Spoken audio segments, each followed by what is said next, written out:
today we're on the Folkestone Downs. It's actually quite a nice sunny day, it's not too wild and windy. The Folkestone Downs is chalk grassland. It's one of the rarest habitats in Britain. This is thousands of times rarer than tropical rainforest. It's a human influenced environment. It's been grazed for hundreds if not thousands of years, and it's superb for wildlife. The butterflies, the plants, the orchids, but also in terms of landscape. We've got Castle Hill, we've got Sugarloaf Hill, there's also Holywell, which is a spring that has been inhabited since Neolithic, almost into the Bronze Age times. It's a wonderful area to explore. It's right on the doorstep of Folkestone. It's really worth coming out and exploring. Today we've got 100 students out from the Folkestone Academy enjoying themselves and discovering the landscape.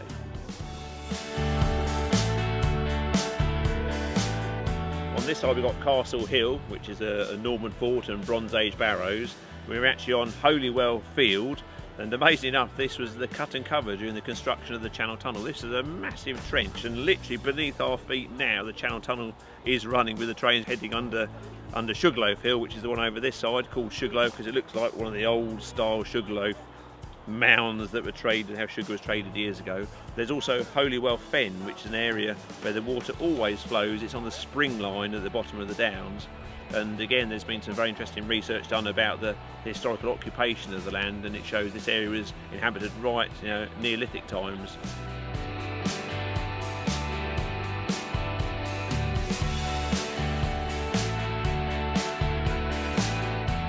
Canterbury Archaeological Trust went in the late 80s and excavated the area that was going to be destroyed by the construction of the tunnel.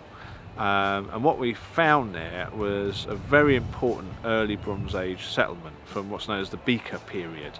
So this is actually late Stone Age, early Bronze Age, about 2000 BC, so over 4,000 years ago. We haven't got many settlements identified from that period, but this one had lots of little round houses, it had trackways and fences, and it was probably one of the best and most complete beaker settlements that's been excavated.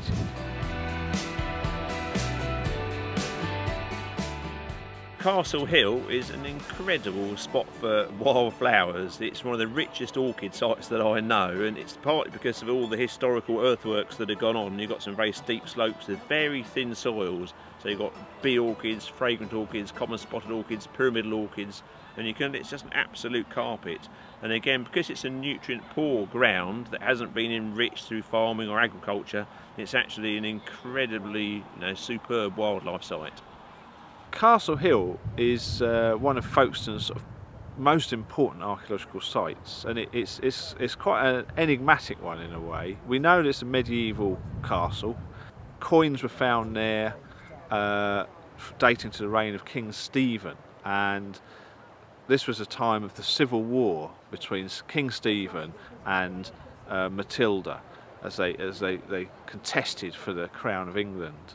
So it's possible that Castle Hill was built as part of that conflict, but equally it's possible it was simply occupied at that time but had been built at an earlier period, perhaps shortly after the Norman conquest, and it controls the trackway that runs along the ridge of the Downs, now known locally as Creek Way, and it also controls or overlooks the end of the Alcombe Valley, which to some extent is a back way into Dover. So it's quite a strategic position.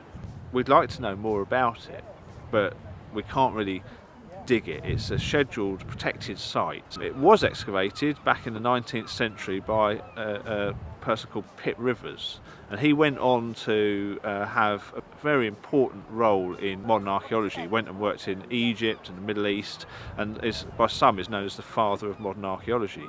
But one of his earliest digs was to dig some trenches at Castle Hill, and in fact it was that excavation was the first ever scientific excavation of a medieval monument anywhere in the world. So that alone is an important aspect of Castle Hill and of Folkestone's past.